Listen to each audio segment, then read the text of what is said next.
After 13 years spent as a lawyer, fate and Mother Nature forced Karina Gentinetta to face her future and discover a talent for furniture restoration.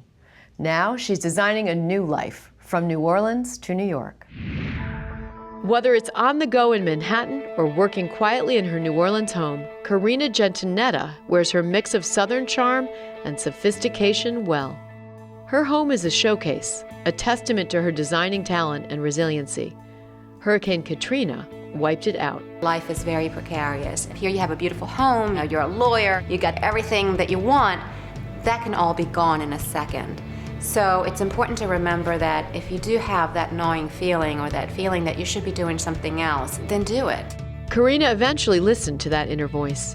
Being a lawyer paid the bills, but it didn't feed her soul. I needed to unleash that creative side of me. In the meantime, she struggled to rebuild her home, deal with shady contractors.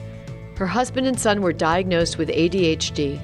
Things had reached a breaking point. I had 2 young children to support. My husband's salary was not going to be enough, but I made that jump.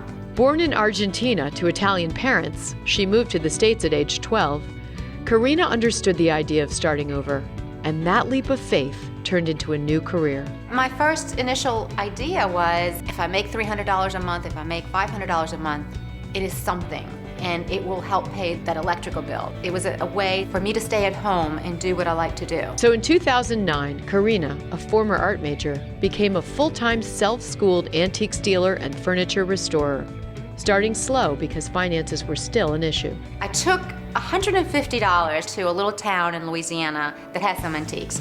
There were 3 or 4 pieces that caught my eye, and I looked at them, and I have this way of looking at something, and in my mind, I see it finished. Early success on the website Etsy, Courtney Love bought a piece, led to the prestigious online marketplace First Dibs, and a coveted spot at their Manhattan showroom within the New York Design Center. We are trying to give it a new life by having somebody, whether here in New York or elsewhere in the world, be able to purchase them. She's an antiquarian, she's a designer, she's a painter, and I think that speaks to her whole personality of constantly doing something new. We think she's wonderful. As one of only 56 designers showcased, there's a waiting list of 600.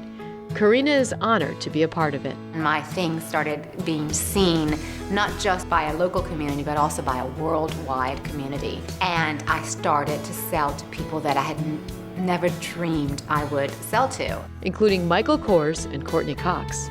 The tension between the old and the new, it's just what makes me just get up every morning. I love this. Breathing life into treasures of the past, Karina has found her future, which includes painting and interior design. She recently completed a local restaurant, and a historic hotel is next. Reinvention came out of necessity, an emotional necessity and also a financial necessity. Reinvention is having the courage to do something that may not be conventional, but that you feel you've got to do for yourself.